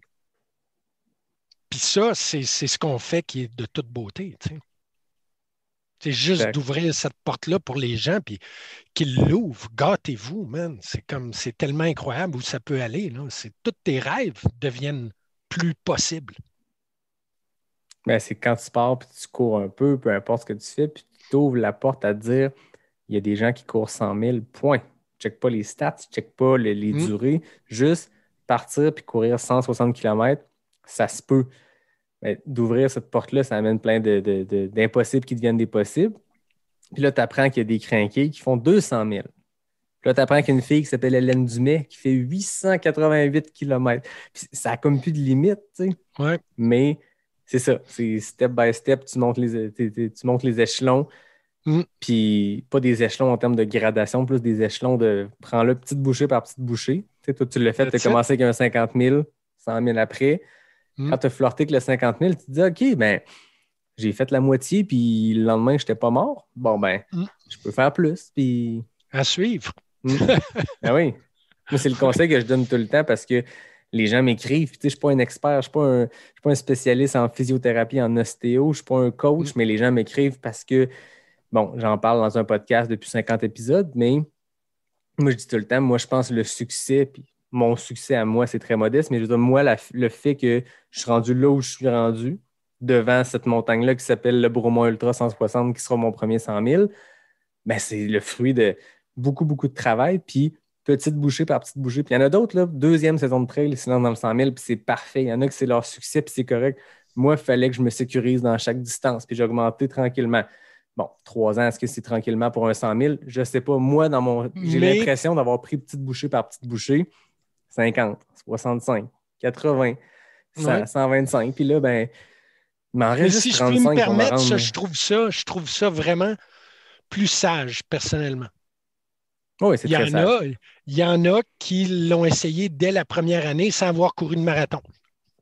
Parle-en Yvan Lheureux qui me l'a compté. Bon, exactement. J'allais dire, Yvan, je suis certain que tu n'écoutes pas. Mais, puis j'y disais à l'époque, je dis pas que tu ne seras pas capable, sauf que je ne suis pas sûr que c'est une bonne idée, mais garde-toi. Puis c'est une des raisons pour laquelle, tu sais, un peu comme old school, nous, on ne demande pas de preuve que tu es capable ou tu n'es pas capable. Moi, je me fie à l'être humain. Je me fie que vous êtes tous des gens capables de prendre des décisions à votre sujet, puis de dire, je suis capable, je pense que j'ai ouvert cette porte de l'impossible, puis je veux me tenter. Mais il faut juste qu'on se rende compte que, bon, ça vient avec quoi, puis tout ça. Tu sais. Mais pour le corps, je suis convaincu que c'est mieux de prendre son temps, on va dire. Exact. J'en ai parlé à plusieurs de mes invités, dont Yvan. J'en ai parlé avec Dominique Gladu qui a fini 3e il y a 2 ans. J'en ai parlé à plusieurs qui ont complété leur premier 100 000 à Bromont. J'en ai parlé à Pierre-Luc d'Ultralala qui m'a donné ses conseils, ses trucs en ondes. Je ne me rappelle pas si c'est dans l'épisode où je l'ai reçu ou celui qui m'ont reçu. Là, je veux l'avis d'un expert. Tu as vu plein de gens finir ton 160. Si tu avais un conseil à me donner, moi qui se lance là-dedans cette année pour la première fois, qu'est-ce que tu me donnes comme conseil? Pars pas vite. Littéralement. Le problème avec le BU, sérieux, là, c'est le premier 16 km. Ben oui. Tu montes 3 fois la montagne, puis si tu as le moins, pas si tu es le moindrement gung-ho, c'est sûr que tu es gung-ho, puis tu as de l'adrénaline top niveau jusque-là. Fait que tu as tendance à vouloir courir tout de suite ton rythme. Prends le temps d'arriver à ton rythme. Parce que la deuxième montée qui va arriver la nuit, most likely scenario, est plus difficile. Puis quand tu arrives dans la Lieutenant Dan, d'ailleurs, il faut que je te parle de Lieutenant Dan parce que tu devrais l'avoir comme invité. Quand tu arrives dans la Lieutenant Dan la deuxième fois, tabarouette. Tu espères juste de ne pas avoir explosé tes quads dans les 3 descentes de la première fois. Là. Exact. Ça fait que vraiment, je ne dis pas que tu peux faire un negative split, mais du moins de diminuer le negative. Oui, si tu vises 30 heures, fais pas 10 la première boucle puis 20 la deuxième. Exact, parce que ça, tu vas trouver longue. Tu n'auras pas de fun. Là. Fait que garde le fun. Tu sais, puis ça, c'est le plus grand. Ben, j'allais dire, le plus grand conseil, c'est de garder ça le fun, mais c'est pas vrai parce que je pense qu'à chaque. Non, il y a juste le Rocky Raccoon, je te dirais, où il n'y a pas eu de période de non-fun. Je pense que j'ai eu 5 minutes de non-fun au Rocky Raccoon. Sur 100 000, Ouais. sur 23 heures de course. Écoute, j'ai eu, honnêtement, là, je dis 5 minutes, là, c'était peut-être 1 heure, là, mais tout ça pour dire que dans tout le reste des courses, inévitablement, tu as des downs. Puis tu le sais, même à tous les niveaux de course. Dans les marathons, c'est rare qu'il n'y ait pas de down aussi. Tu fais un 5 kilos dans le piton pour faire un PB, puis ça se peut que tu aies un bon down. Exactement. Il ne durera pas longtemps, mais. Et là est la grosse nuance. C'est que le down, puis ça, c'est l'affaire des 160. Il faut qu'ils réalisent que le down, là, il va durer, puis il ne faut pas que tu sois découragé, que tout à coup, tu te sens down, puis ça fait juste un marathon que tu as fait, puis il t'en reste 3. Parce que ça se peut très bien. Ça se peut très, très bien qu'après un marathon à Bryce Canyon, après le premier marathon, ça allait pas bien, là. Tu sais, j'avais mal nulle part. J'avais juste pas de fun. Ouais. Là, je me suis mis un beat dans les oreilles. Puis là, j'ai disparu sur un nuage pendant 18 heures. C'était malade mental. Puis ça m'a pris 31 heures, cette affaire-là. Là. J'ai fini avec les pieds détruits de sable, puis tout craqué, tout le kit. Mais ça a été... je ne veux pas dire le nirvana, là, parce que c'est un gros mot, mais je suis monté ailleurs. Là. Je suis allé ailleurs. Oui, pendant 18 heures. Tu te rappelles-tu de ces 18 heures-là? Oui, mais je me rappelle juste du bonheur. OK. Juste, écoute, j'ai des flashs un peu partout, puis je n'étais pas avec de la musique tout le long. Tu n'as pas 18 heures de musique. De toute façon, mes batteries n'auraient pas fonctionné. Là. Mais non, j'étais comme juste dans un bon beat tout le long. Puis à peu près au milieu de ces 18 heures-là, j'ai vu Louis Arcan, qui était mon chum, qui était là aussi, qui lui était déjà sur son... C'est un out and back, ça aussi. Ouais. Moi, je rentrais, lui, il partait, tu sais, puis on s'est rencontrés. Puis là, on a passé un petit 5-10 minutes ensemble. C'est une belle interlude, tu sais. Fait que non, ça a été... t'es juste comme ailleurs. Tu sais, puis une des phrases que j'ai vues une fois, c'est « If you want to talk to God, run an ultra ». Tu sais, puis je suis pas catholique, je crois pas nécessairement à Dieu comme on se l'imagine, mais je crois qu'il y a des moments spirituels dans la vie. Ouais. Il y a des moments de higher consciousness. Puis je crois sincèrement l'avoir atteint plusieurs fois dans ces courses-là. Puis c'est la raison pour laquelle je n'ai pas fini d'en courir. Parce que je veux revisiter ça. J'avais visité ça quand j'étais jeune, quand je faisais de l'escalade. J'ai revisité ça, tu sais, avec la course. Là, je l'ai revisité, j'ai recommencé un autre trip en voile, puis tout ça, j'ai revisité ça là un peu. Mais je pense que c'est quelque chose que l'être humain recherche, ces moments de uniques, là, où tu te sens vraiment un avec la nature, un avec toi-même, en paix. C'est vraiment cool. Comment veux-tu pas retourner à ça? Exact, c'est addictif, c'est ça qui est addictif. Puis ce qui est le fun, c'est que tu le prévois jamais venir, cette affaire-là. C'est ce que tu viens de parler, je sais exactement de quoi tu parles, puis je l'ai vécu plein de fois, puis j'ai jamais trouvé le bon mot pour le décrire. J'appelle ça souvent un état second. Je n'ai pas fait de drogue dans ma vie, mais j'imagine que tu pousses des réflexions un peu plus loin, tu prends conscience de des choses, puis je ne sais pas si c'est la vulnérabilité qui amène ça, le fait d'être en carence de sommeil, d'énergie, de nourriture, mais il y a quelque chose à un moment donné qui se déclic. Puis ce qui est le fun, c'est que ça n'arrive pas juste dans les courses, mais quand tu fais du long, il faut que tu t'entraînes en faisant du long, de nuit. Puis des fois, ça n'arrivera pas le race day. J'ai bûché dur au Gaspésia cette année, j'ai pas tombé dans cet état-là de zénitude totale parce que j'ai bûché dur, j'ai serré les dents. Par contre, je peux te dire que dans les mois avant, c'est arrivé tout seul en pleine nuit sur le relais au lac Beauport, peu importe. Il y a des moments que tu touches à ça, puis souvent, tu t'es dedans, puis tu t'en rends pas tant compte, puis avec du recul, tu sais, hey, le dernier 4 heures, là, il est passé. Boum! Boum. Tu ne sens même pas dans les jambes jusqu'à temps que tu t'assoies, puis là, tu fais Oh! Oups! Oh! Non, non. Puis c'est ça. Puis, tu sais, vouloir y retourner, oui, ces moments-là, Race Day, mais comme tu dis, c'est pas juste Race Day. C'est à propos de tout ce que ça implique.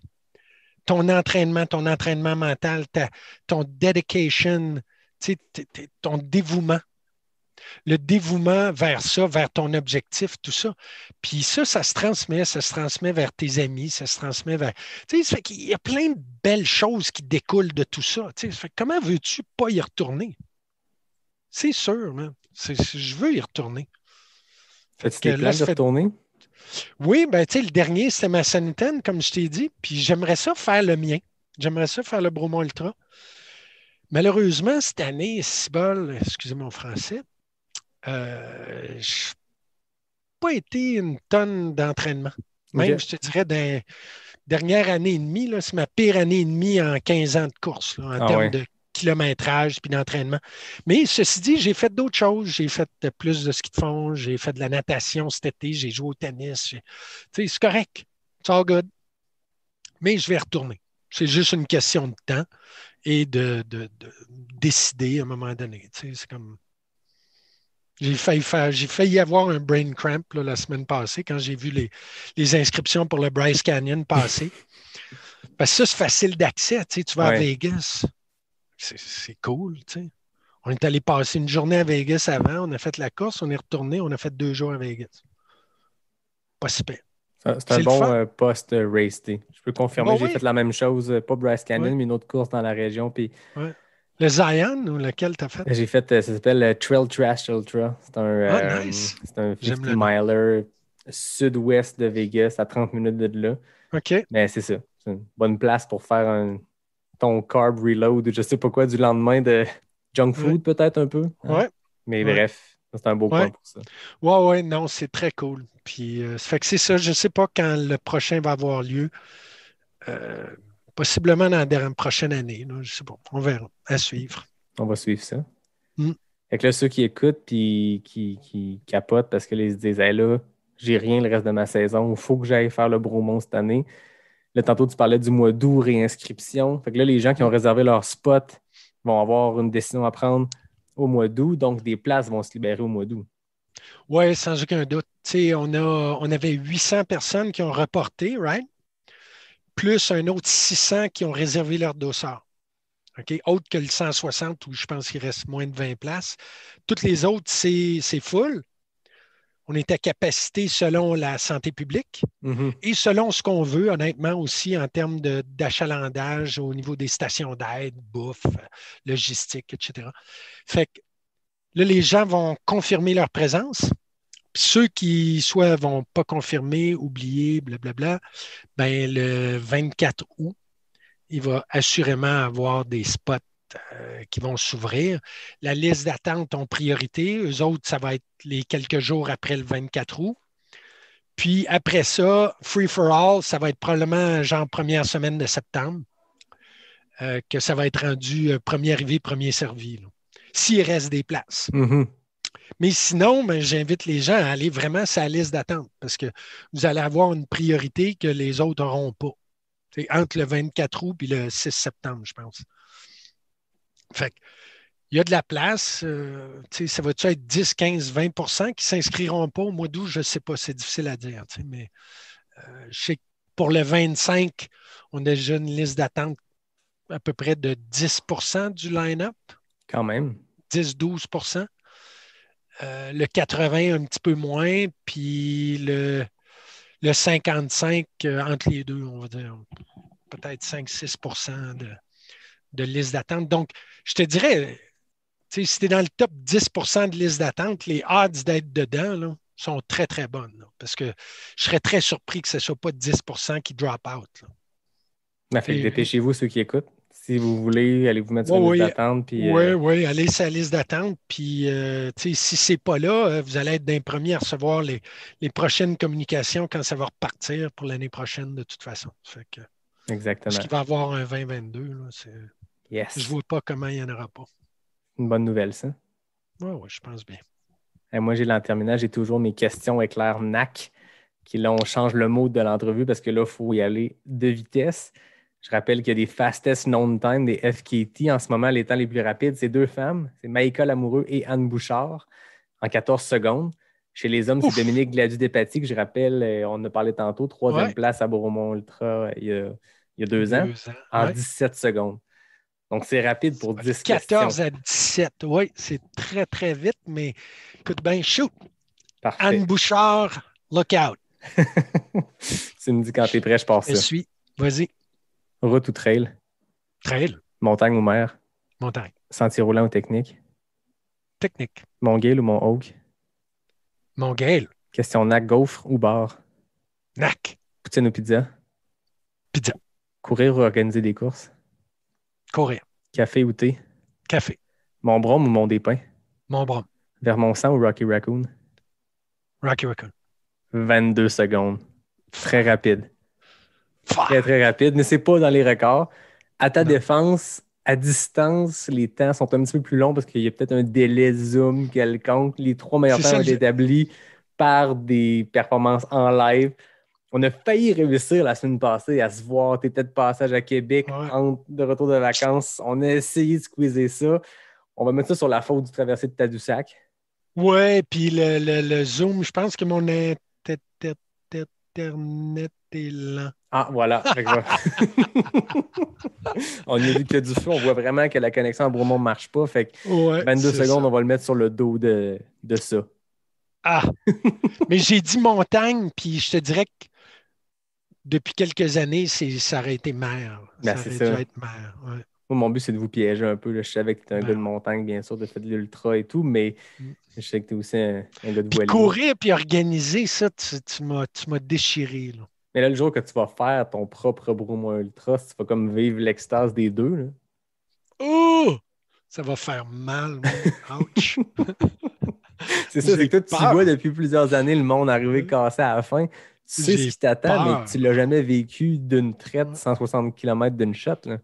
Non. Et non. Ceci dit, hein, le dernier, 2019, j'avais calculé pour le fun combien de kilomètres j'allais marcher durant le week-end et j'ai marché 160 kilomètres. Ben non. Je te le dis. Dans le week-end, tu marches 160 km. Ouais. Si vous pensez que le rôle d'organisateur de course, c'est d'être assis à l'arrivée, voilà, vous avez une preuve que c'est tout faux. Oui, c'est complètement capoté. Du Aïe, vendredi aïe. matin au dimanche soir. Puis là-dessus, ben, j'avais dormi 5 heures. Le vendredi soir au samedi matin. Fait que tu as toutes les Après ça, je conditions reste d'un debout ultra. avec vous autres. Ben, c'est Après, ça. je reste debout avec. Si vous restez debout, moi, je reste debout. C'était ça le Aïe, aïe. concept. Écoute, on n'a pas pu se parler pour faire l'entrevue en vrai, mais on aura l'occasion de se parler, de se voir. Je Assurément. l'espère à l'arrivée après 160 km. Ben, je vais te Mais voir au 80 aussi, puis je vais aller te voir une autre station. Là. on aura Te l'occasion botter de... le derrière. Là. Exact. Des fois, on a besoin. Hein. Moi, je me rappelle pas qui me disait... Ou juste te faire un high five, man. Ben oui. Ça va être super. Je me rappelle pas qui me racontait. Je pense que c'est Guillaume Barry qui est arrivé au ravito Bromont Ultra à l'Ultra Trail Aricana. Puis lui, c'était le champion en titre. Puis il a eu une mauvaise journée. Puis il a décidé de s'asseoir là 2 heures. Puis il dit c'est la gang du Bromont Ultra qui m'ont botté le cul. Là. Gilles, puis Johan Rock qui était là. Puis tous, c'est eux qui m'ont botté le cul à repartir. Fait que Je on a me toujours besoin de souviens quelqu'un lui. pour se botter le cul. Sa blonde, je connaissais sa blonde pour X raison. Ou c'était la fille d'un ami. Ou... Je me rappelle plus. Il a passé, je pense, 2 heures à votre ravito. Il a attendu Ouais. un ami. Puis il est reparti. Puis il a fini sa course. Ouais. Mm. Ça Merci va être notre beaucoup. rôle encore pour ceux qui oui. vont passer au Coyote. Vous êtes là cette année? Oui, on va être là. Fidèle au poste. Oui, Pierre c'est Lequin trippant, va on être dit. là encore. Ça devrait être très cool. Johan et Anne ne seront pas là parce qu'ils vont courir. Ouais, c'est ça. Je savais qu'Anne le courait. Je savais pas qu'Yohan faisait aussi. Il fait le 125. Ben, je ne sais pas s'il va peut-être juste pacer puis suivre Anne, je ne sais pas. OK. Ouais, je ne sais pas exactement c'est quoi le plan. Ben, c'est En trippant, tout cas, ça. on va être là. On va être là pour vous soutenir, vous botter le derrière au besoin. Toujours nécessaire. Ou vous dorlotez si vous en avez besoin aussi. Ben, rendu au Coyote, des fois, c'est ça que tu as besoin. Quand tu es sur le 125, là. Oui. Ben, merci beaucoup, Gilles, de ton Encore. temps. Merci de ta générosité. Merci de tes anecdotes. Ça a été un plaisir d'entrer dans la 50aine d'épisodes à tes côtés. Yes, ben merci beaucoup, Yannick, vraiment. Puis j'adore de ne pas sortir du bois. Puis de toucher du bois éventuellement. Ben oui, exactement. Il y a de quoi à penser avec ça, là. Oui, il va y avoir un podcast. En fait, c'est ça qu'on va faire. Le Bromont Ultra, là, on va faire un podcast pas sorti du bois, on va faire un podcast touché du bois pour Yannick. Un podcast d'encouragement pour essayer de Ouais, donner un peu. ouais, OK. Ben, ouais. Genre au 80e ou au 35e ou au 115e, on pourrait te faire un mini podcast. Puis, Yannick, on a quelques questions pour toi. écoute, si on se croise sur le parcours, prépare-moi des questions éclairs. 10 Dieu, man. questions A ou 10 B. questions NAC. J'ai hâte de voir si tu vas y répondre. Puis on va attendre au moins au 115e Oui, attends pour être que je sûr ramasse que mon ça pacer prenne en fin de course, là. pas 22 secondes. Là. Ça va être 2 minutes 22 secondes. Ah, c'est ça. Exact. Mer ou monde? C'est Qu'est-ce quoi que tu donc veux? la différence Là, entre les deux? c'est quoi, là? T'es qui, toi? Ma mère, oui, je veux ma mère, s'il vous plaît. Ouais, exact. Écoute, Non, mais, merci beaucoup, Yannick. Ça fut un plaisir de parler trail avec vous autres, puis d'avoir toute la gang, puis la communauté. Puis continuez, keep it up, guys. C'est vraiment hot. Vous êtes hot. Moi, je sais que quand je vais quitter cette communauté-là, if it ever happens, ben, c'est ben, ça. On veut pas que ça ben, arrive. ben non, mais je ne le quitterai pas. C'est juste que j'arrêterai de courir ou que j'arrêterai d'organiser l'événement parce qu'il y a d'autres mondes meilleurs que moi qui vont l'organiser. Fait que, mais je vais toujours être là, je vais toujours vous regarder y aller, puis vous êtes très hot. Fait que continuez. Merci beaucoup, Gilles. Comme d'habitude, moi, je termine en remerciant David Hébert qui signe le design graphique. Je termine aussi en remerciant Fred Desroches pour le thème musical. Je remercie la gang de NAC qui est fidèle au poste. Puis je rappelle que j'avais teasé qu'après le générique musical, il y avait peut-être un concours pour peut-être gagner quelque chose qui aurait peut-être un lien avec mon partenaire principal qui est peut-être NAC. Fait que je dis ça, je dis rien. On verra. Merci beaucoup, Gilles. Puis à tout le monde, je vous dis à la semaine prochaine pour un prochain épisode de Pas sorti du bois, le podcast 100% Trail. Yes, sir. Salut, Yannick.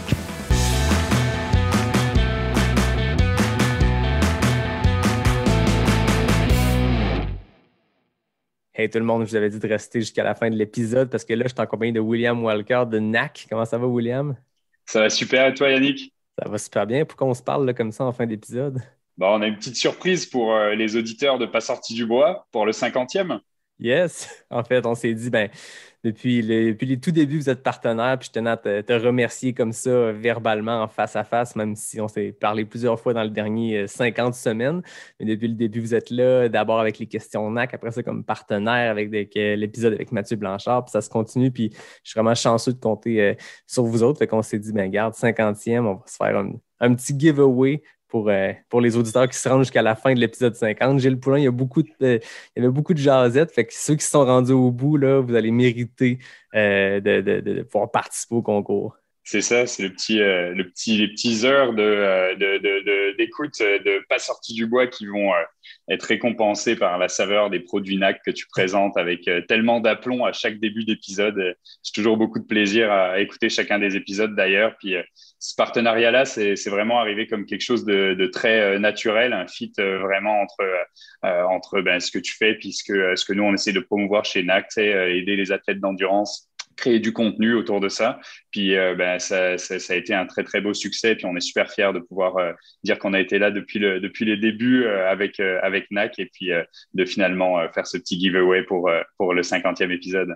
Vous avez des visionnaires d'embarquer dans un podcast d'un ticune que personne ne connaît, qui part un podcast, qui invite Guillaume Barry, puis on ne sait pas trop où ça s'en va. Puis là, regarde, 50 épisodes. Mais tu as commencé fort, commencé très fort. Tu as eu tellement de bons invités très rapidement, puis le contenu était top et ça va que en s'améliorant, la pertinence de toutes les questions posées, les histoires racontées, ça permet de voyager énormément et moi, j'ai à chaque fois énormément de plaisir à écouter tous les épisodes.